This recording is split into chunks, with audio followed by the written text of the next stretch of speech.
In the USA, there's an organization that can arrest a state governor but cannot ticket someone for speeding, can track a person in Russia but has no right to intervene in a street fight in Los Angeles.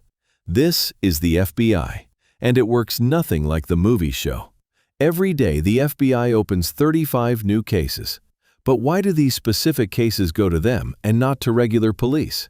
The difference isn't that agents are tougher. The difference is which crimes they see. And if a person caught the FBI's attention, something went very seriously wrong. But what exactly gives them the right to act? Imagine a multi-story building. Each floor has its own security. First floor, that's the city. City police work there. Second floor, the county, that's the sheriff. Third floor, the state police there. Now imagine someone punched a hole between floors, or snuck onto the roof and threatens the entire building at once. That's when those responsible for the whole building arrive. This is the FBI, the federal level. FBI stands for Federal Bureau of Investigation. The word federal is the key. It means agents don't work for one city or state, they work for the entire country. But there's a rule. The FBI enters the game only when a crime violates federal law. What does this mean? 3 situations. First, the crime was committed across 2 or more states. Second, federal government interests are affected. Espionage, terrorism, corruption of officials. Third, the crime is so massive that local police simply can't handle it. Now for a paradox that breaks the whole movie picture. An FBI agent sees a store being robbed on the street. Can they intervene? Formally, no. This is city police business. The FBI has no right to investigate a murder in Texas if the killer didn't cross state lines.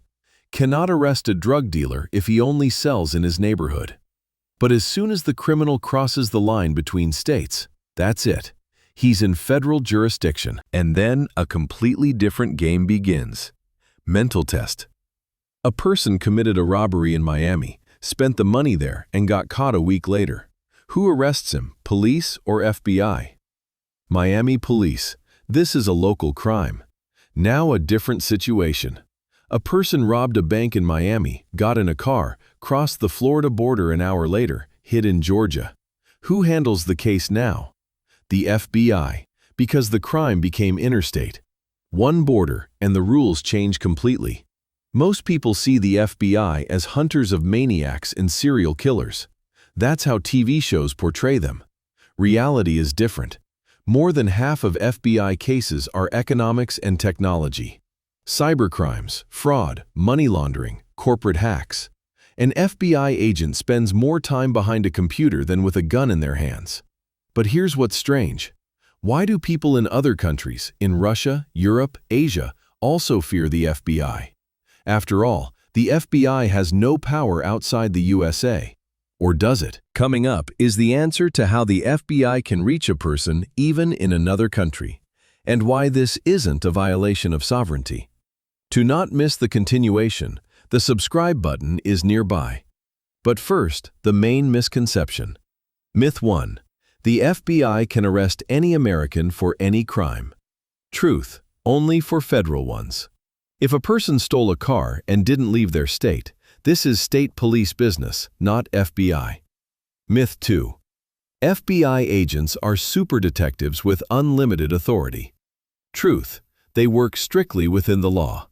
Every wiretap, every search requires a court warrant. And if an agent exceeded their authority, their case falls apart in court. Myth 3. The FBI was created to fight the mafia. Truth, the FBI appeared in 1908.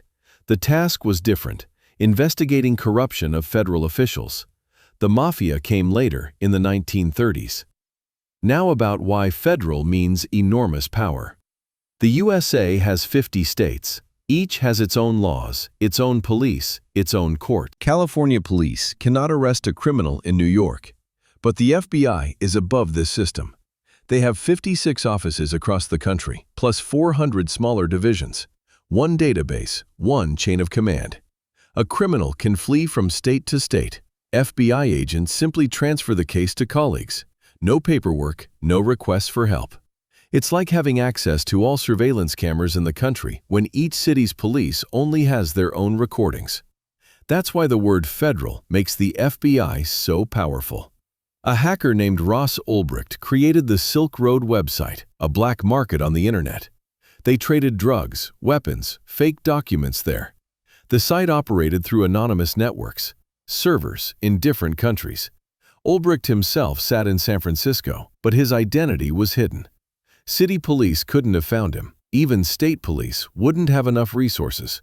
But the FBI spent 2 years, penetrated the system through one mistake in the code, and arrested Ulbricht in a library when he was online under his alias.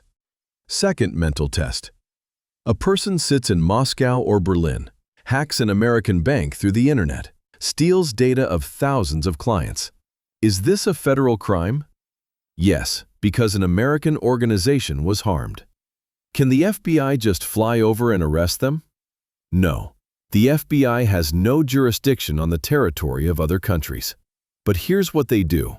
They put the person on international wanted list, pass the case to Interpol, and if this person enters a country that has an extradition treaty with the USA, they'll be detained and handed over to American authorities.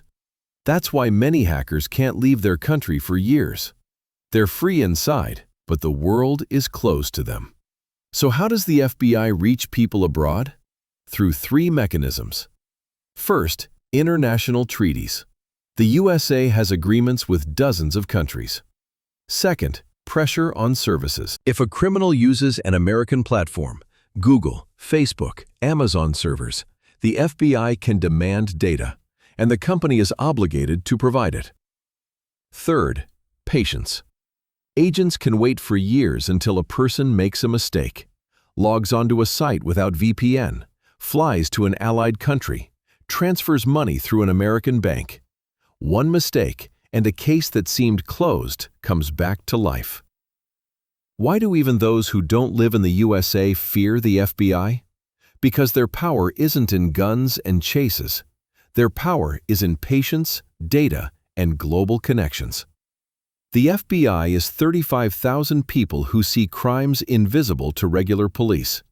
And if a case became federal, escape turns into a marathon where the finish line is always with the agents. Question for comments.